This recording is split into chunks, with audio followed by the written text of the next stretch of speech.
Hello दोस्तों, कैसे हैं आप सब? उम्मीद करती हूँ आप बहुत अच्छे होंगे। आज की इस वीडियो में कवर करेंगे क्लाउड किचन को।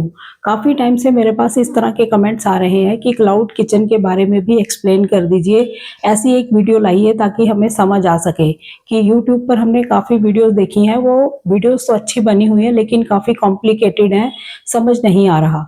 तो बहुत ही आसान भाषा में आज हम इसको समझेंगे कि क्लाउड किचन क्या है और आप अगर इसको करना चाहते हैं तो कैसे स्टार्ट कर सकते हैं। तो क्लाउड किचन आज के टाइम में एक मॉडर्न फूड बिजनेस है जो कि इंडिया के अंदर काफ़ी ग्रो कर रहा है। इसमें आपको क्या देखने को मिलता है? क्लाउड किचन बिजनेस जो होता है ये ऑनलाइन फूड बिजनेस होता है, यानी कि इसमें आपको फिजिकली कोई रेस्टोरेंट नहीं बनाना होता। जैसे कि आप फूड सर्व करते हैं, टेबल्स लगाते हैं, चेयर्स लगाते हैं, वहाँ पर कस्टमर बैठकर खाना खाते हैं, चाहे वो रेस्टोरेंट हो या ढाबा हो। तो इस तरह का सेटअप करने की ज़रूरत नहीं पड़ती, सारा कुछ इसमें ऑनलाइन होता है। यानी कि आपके पास ऑनलाइन ही ऑर्डर आते हैं और आप ऑनलाइन फूड जो है वो डिलीवर करते हैं कस्टमर तक। तो इस चीज़ के लिए आपकी हेल्प करते हैं बहुत सारे ऐप्स हैं, स्विगी और ज़ोमैटो जैसे जो ऐप्स होते हैं ये काफ़ी आपकी हेल्प करते हैं। तो ये होता है क्लाउड किचन, यानी कि आपका सारा काम जो होता है वो ऑनलाइन होता है। आपको ऑनलाइन ऑर्डर रिसीव होंगे, आपने वो खाना बनाना है और फिर आगे कस्टमर तक पहुंचाना है। तो सारा समझते हैं ये किस तरह से वर्क करता है। यानी कि इसमें आपको फिजिकली कुछ नहीं करना होता। एक रेस्टोरेंट या एक ढाबा बनाने की आपको ज़रूरत नहीं होती कि वहाँ पर आपको चेयर्स टेबल लगानी है, सब कुछ ऑनलाइन ही होगा। तो इसी बिजनेस मॉडल को बोलते हैं क्लाउड किचन।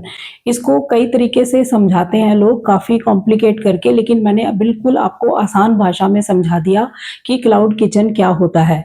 इस मॉडल के अंदर काम कैसे होता है? इसमें सारा कुछ ऑनलाइन है, यानी कि कस्टमर का आपके पास ऑर्डर आता है ऑनलाइन और आप उस ऑर्डर को प्रिपेयर करते हैं, यानी कि वो खाना बनाते हैं। फिर डिलीवरी पार्टनर जो है वहाँ से पिक करता है खाना और कस्टमर तक पहुँचाता है। तो इस तरह के मॉडल पर काम करता है क्लाउड किचन, इसी को बोलते हैं।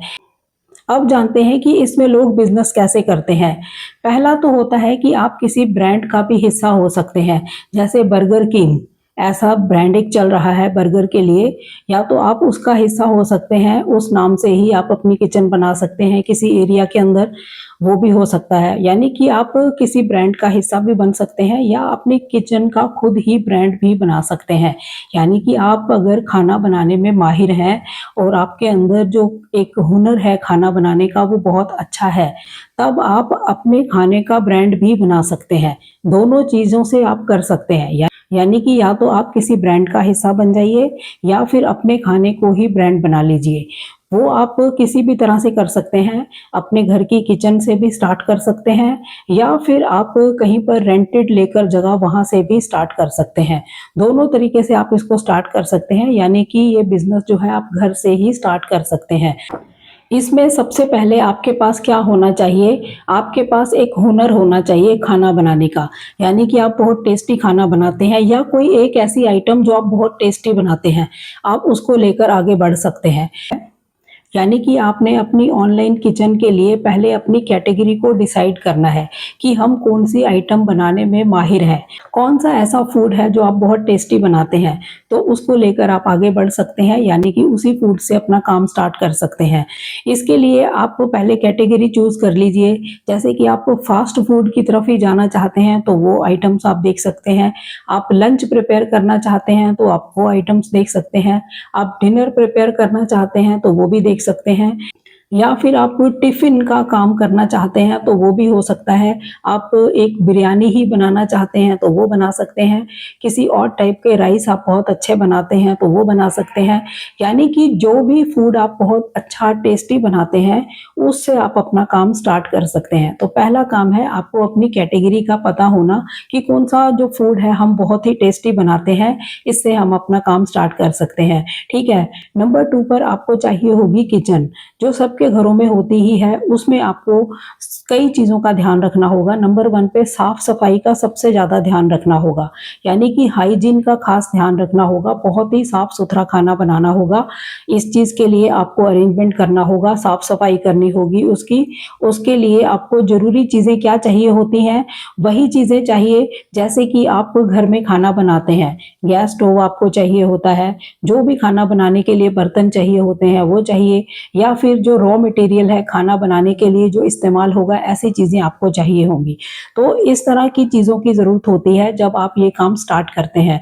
फिर आपको ऐप्स पर रजिस्टर होना होता है, यानी कि स्विगी पर, ज़ोमैटो पर, ऐसे जो ऐप्स हैं, ऐसे जो फूड डिलीवरी ऐप्स हैं, इन पर आपको रजिस्ट्रेशन करना होता है। यहाँ पर जब आप रजिस्टर्ड हो जाते हैं, तो इनके थ्रू आपको कस्टमर्स मिलते हैं, यानी कि यही लोग आपको बताते हैं कि आपका ऑर्डर है।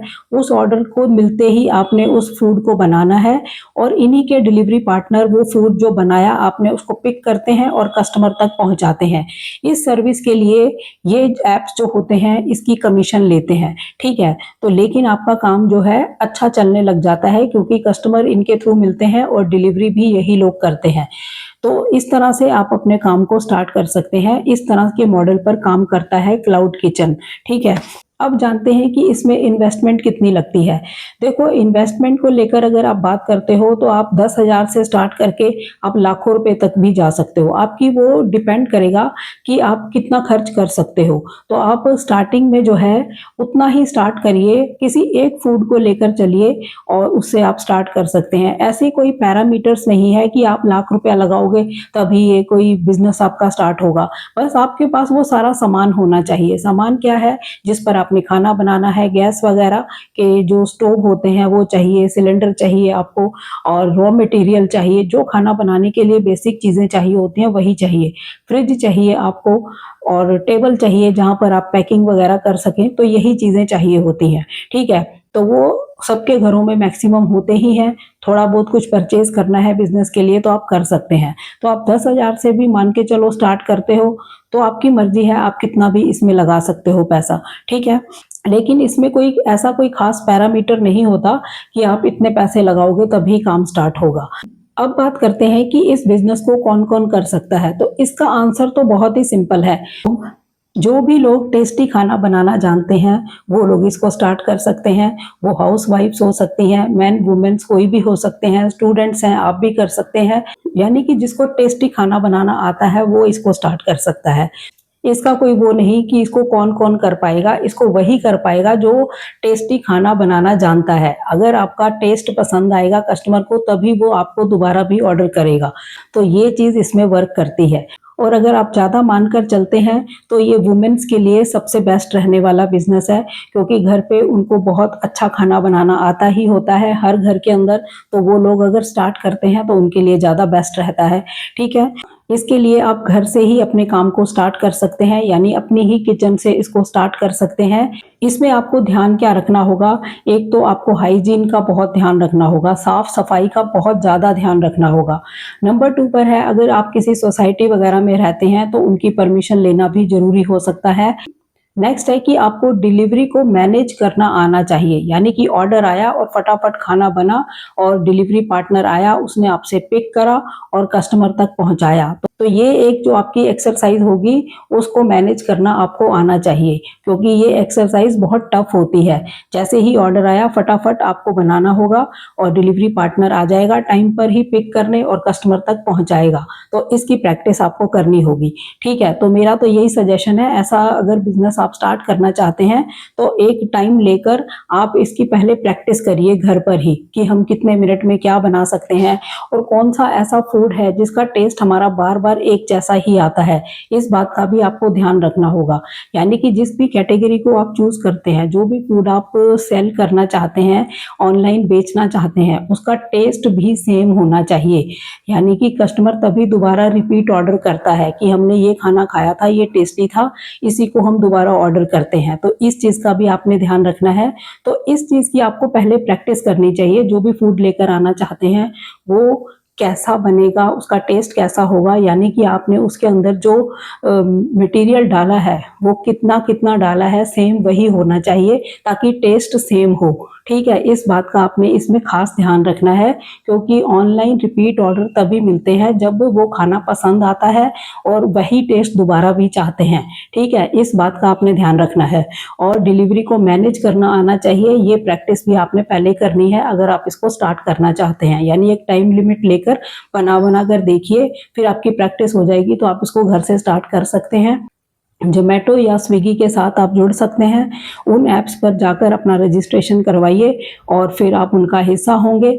वो आपसे कमीशन लेंगे हर फूड पर और आपका काम स्टार्ट हो जाएगा। ठीक है, अब बात करते हैं सेटअप की, कि असल में सेटअप क्या वो लोग देखते हैं, सेटअप कैसा होना चाहिए। तो मैंने जो पहले आपको बताया कि आप बेसिक सेटअप से ही स्टार्ट कर सकते हैं, जो कि नॉर्मल घरों के अंदर किचन में सब कुछ होता ही है, उससे आप स्टार्ट कर सकते हैं। फ्रिज भी होता है, गैस भी होता है, रॉ मटेरियल भी होता है जिसमें आपने खाना बनाना है वो भी होता है, सारा कुछ होता है।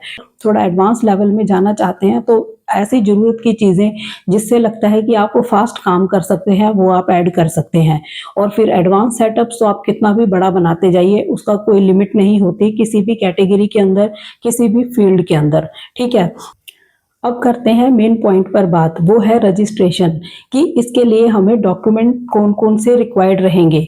तो सबसे पहला जो डॉक्यूमेंट आपको चाहिए होगा वो होगा फूड सेफ्टी लाइसेंस। ये आपको चाहिए ही होगा, ये आपको लेना होगा, जिसको FSSAI लाइसेंस बोलते हैं, ये आपको चाहिए होगा। ठीक है, इसमें जीएसटी भी रिक्वायर्ड रहती है उन लोगों के लिए जिनका बिजनेस थोड़ा बड़ा होता है। यानी स्टार्टिंग में आपको जीएसटी की जरूरत नहीं पड़ेगी, लेकिन जैसे जैसे बिजनेस ग्रो करेगा तब आपको जीएसटी चाहिए होगा। तो अगर आपका बिजनेस बड़ा है तब आपको जीएसटी की जरूरत पड़ेगी। अगर आपका बिजनेस छोटा है और जीएसटी लेना उसके लिए जरूरी नहीं है तब आपको जरूरत नहीं पड़ेगी। ठीक है, कभी कभी इसमें आपको लोकल म्युनिसिपल से जो है परमिशन भी लेनी पड़ सकती है, ये कभी कभी होता है, हमेशा नहीं होता, तो ये आप देख सकते हैं। अब बात करते हैं डिलीवरी प्लेटफॉर्म्स की, कि कौन कौन से हैं। जो सबसे ज़्यादा इस टाइम इंडिया में फेमस है वो है जोमेटो और स्विगी। आप इनके साथ जुड़कर अपना काम स्टार्ट कर सकते हैं। ये 20 से 30% तक कमीशन लेते हैं। यानी कि जिस भी फूड पर ये आपको ऑनलाइन ऑर्डर भेजेंगे उसमें इनका 20 से 30% कमीशन होता है। तो अब ऐसे काम आपका स्टार्ट होएगा इनके साथ। तो अगर आप ये काम स्टार्ट करना चाहते हैं तब आपको इन्हीं ऐप्स के साथ काम को स्टार्ट करना चाहिए, क्योंकि ना तो आपको कस्टमर्स की टेंशन रहेगी कि कस्टमर ऑर्डर नहीं कर रहा, और ना ही आपको डिलीवरी करने की टेंशन रहेगी कि कैसे डिलीवर करें। ठीक है, अब बात करते हैं प्रॉफिट की, कि इसमें प्रॉफिट कैसा रहता है। वो डिपेंड करता है आपकी फूड की क्वालिटी पर, कस्टमर के रिव्यूज़ के ऊपर और आपकी प्राइसिंग के ऊपर। इस पर डिपेंड करता है कि आपको प्रॉफिट कैसा रहेगा। और सबसे बड़ी बात है लोकेशन मैटर करती है। तो ये सारी चीज़ें मैटर करती हैं आपके प्रॉफिट पर। अब बात करते हैं कुछ इम्पॉर्टेंट टिप्स पर। नंबर 1 है कि आपको एक ही फूड से स्टार्ट करना चाहिए। यानी कि स्टार्टिंग में जब आप काम को स्टार्ट ही कर रहे हैं तो किसी एक फूड से स्टार्ट करिए कि इसमें हमारी मास्टरी है, ये हम बहुत टेस्टी बनाते हैं, तो उसी से आपको स्टार्ट करना चाहिए। नंबर 2 है पैकिंग को अट्रैक्टिव रखिए, ये बहुत ज़्यादा आपके लिए फ़ायदेमंद रहता है। नंबर 3 है टेस्ट को कंसिस्टेंट रखिए, यानी कि टेस्ट आपका बार बार एक जैसा ही फील होना चाहिए कस्टमर को। ये सबसे इम्पॉर्टेंट है, जो मैंने पहले भी आपको बताया वीडियो के अंदर। टेस्ट के लिए आपको ध्यान रखना होगा कि आपका टेस्ट एक जैसा हो, तभी दोबारा ऑर्डर करता है कस्टमर कि ये बहुत टेस्टी है और मंगाते हैं। तो इसके लिए आपको ध्यान रखना होगा कि आप जो भी फूड बनाएं वो बार बार एक जैसे टेस्ट का ही हो। यानी कि उस टेस्ट को आप कैसे इम्प्रूव कर सकते हैं इस पर भी आपको ध्यान देना है। यानी कि जैसे ही कस्टमर के रिव्यूज आएंगे या कस्टमर के ऑर्डर अगर रिपीट होते हैं उस फूड पर, तब आपको पता लग जाएगा कि इस फूड पर बार बार ऑर्डर आ रहा है, यानी कि टेस्ट अच्छा है। तो फिर आपने उस टेस्ट को बरकरार रखना है, वैसा ही टेस्ट आना चाहिए जब भी कस्टमर का ऑर्डर आए। ठीक है, ये फॉर्मूला होता है इसका। ऐसे आपको पता लगता है, यानी कि जिस फूड पर बार बार ऑर्डर आ रहा है यानी कस्टमर उसको पसंद कर रहा है, तो आपका टेस्ट वैसा ही रहना चाहिए। ठीक है, नेक्स्ट है रिव्यूज पर आपको रिप्लाई जरूर करना चाहिए, ये आपके बिजनेस के लिए एक अच्छे साइन होते हैं। नेक्स्ट है आपको हाइजीन का बहुत ध्यान रखना है, साफ सफाई का बहुत ज़्यादा ध्यान रखना है। नेक्स्ट है आपको क्वालिटी पर फोकस करना है, क्वालिटी अच्छी होनी चाहिए। नेक्स्ट है आपकी प्राइसिंग अच्छी होनी चाहिए, बहुत ओवर नहीं होनी चाहिए। ठीक है, तो ये सारी टिप्स हैं, अगर इसको आप आजमाते हैं तो आप इस बिज़नेस को स्टार्ट कर सकते हैं और ग्रो भी कर सकते हैं। करने का तरीका बहुत ही ईज़ी है, आपको ऐप्स के साथ जुड़ना है और आप काम स्टार्ट कर सकते हैं। और सबसे बड़ी बात है, ज़रूरी नहीं कि आपका पहले से कोई ब्रांड होना चाहिए या आप किसी ब्रांड के साथ जुड़े होने चाहिए, ये भी ज़रूरी नहीं। आप अपना खुद का ब्रांड बना सकते हैं, अपने नाम से बना सकते हैं। जिस भी नाम से आप बनाना चाहें उस नाम से अपनी किचन का ब्रांड बना सकते हैं, उस फूड का ब्रांड बना सकते हैं और इन ऐप्स के थ्रू बेच सकते हैं। ठीक है, अब बात करते हैं थोड़ी मार्केटिंग की। तो आप इंस्टाग्राम के थ्रू अपनी मार्केटिंग करिए, फेसबुक के थ्रू अपनी मार्केटिंग करिए या व्हाट्सएप बिजनेस के थ्रू आप अपनी मार्केटिंग कर सकते हैं। यानी कि जोमेटो और स्विगी के थ्रू तो ऑर्डर आएंगे ही, आप अपनी खुद की भी मार्केटिंग कर सकते हैं। ठीक है, कि हम ऑनलाइन ये वाला फूड बेचते हैं। अब बात करते हैं कि इस बिज़नेस के अंदर हम किस-किस आइडिया पर काम कर सकते हैं। नंबर 1 पर आप टिफ़िन सर्विस भी स्टार्ट कर सकते हैं। ये ज़्यादातर चलेगा ऑफ़िस के अंदर आपका, या फिर जो पीजी में स्टूडेंट्स रहते हैं या ऑफ़िस जाने वाले लोग पीजी के अंदर रहते हैं, उनके लिए ये बेस्ट रहता है। यानी कि ऐसे जो कस्टमर होते हैं, इनको आप टारगेट कर सकते हैं अगर आप टिफ़िन सर्विस स्टार्ट करते हैं। नेक्स्ट है नाइट स्नैक्स किचन आप स्टार्ट कर सकते हैं। रात को बहुत सारे लोग मंगवाते हैं जो वर्क फ्रॉम होम कर रहे हैं, नाइट शिफ्ट में कर रहे हैं, तो वो लोग नाइट के अंदर भी स्नैक्स वगैरह मंगवाते हैं, तो ये भी आप कर सकते हैं। नेक्स्ट आप हेल्दी डाइट पर काम कर सकते हैं, यानी कि आप हेल्दी डाइट मील्स को बेच सकते हैं। नेक्स्ट है आप फास्ट फूड बेच सकते हैं, जिसमें कि बर्गर है, मोमोज है, रोल्स हैं, ये सब चीज़ें आती हैं। ठीक है, तो इस तरह आप अपनी कैटेगरी को डिसाइड कर सकते हैं, या इनमें से किसी भी आइडिया पर आप काम कर सकते हैं, या आपके माइंड के अंदर कोई और आइडिया है तो आप स्टार्ट कर सकते हैं। तो आज की वीडियो के अंदर क्लाउड किचन को मैंने बहुत ही ईजी वे में आपको समझा दिया, बिल्कुल भी कॉम्प्लिकेट नहीं किया इसको, बिल्कुल आसान भाषा में समझाया है। मुझे लगता है कि आपको समझ आ गया होगा। अभी भी कोई डाउट है, कोई माइंड के अंदर क्वेश्चन है, तो आप कमेंट करके पूछ सकते हैं, आप पूछ ही लेते हैं। ठीक है, आपकी डिमांड पर ही चैनल्स पर ज़्यादा वीडियो आती हैं, ये मुझे बहुत अच्छा लगता है, क्योंकि इस चैनल की पहचान ही यही है। बहुत सारे कमेंट्स आते रहते हैं, मैम इस पर वीडियो लाइए, मैम इस पर वीडियोस लाइए। मेरे पास अभी भी बहुत सारा काम है करने के लिए, लेकिन वही है, थोड़ा मेरे पास टाइम कम होता है, जिसकी वजह से वीडियो भी अब थोड़ा रुक कर आती है, डेली नहीं आ पाती। लेकिन मुझे इस तरह से बहुत सैटिस्फैक्शन मिलता है कि जो भी लोग मुझे देखते हैं या उनको लगता है कि हमें इस तरह की कोई हमारी रिक्वायरमेंट है, हमारे मन के अंदर कोई डाउट है, हमें पूछ लेना चाहिए, तो वो पूछते हैं, चाहे कमेंट के थ्रू पूछें या कहते हैं कि वीडियो बनाकर हमें समझा दीजिए। तो मेरे को बहुत सैटिस्फैक्शन रहता है। ठीक है, आपको सॉल्यूशंस मिल रहे हैं, इस चैनल की मंशा ही यही थी कि आपको सॉल्यूशन मिलने चाहिए। तो इसी तरह से आप नए-नए आइडियाज़ और अपने डाउट्स लाते रहिए, जिस पर की वीडियोस आती रहेंगी, इससे और लोगों को भी फायदा होता है। ठीक है, तो चैनल पर नए हो, चैनल को सब्सक्राइब जरूर करें, वीडियोस को ज़्यादा से ज़्यादा शेयर करें, ताकि ऐसी इंफॉर्मेशन किसी और के भी काम आ सके। तो मिलते हैं नेक्स्ट वीडियो में, तब तक के लिए थैंक यू। जय हिंद, जय भारत।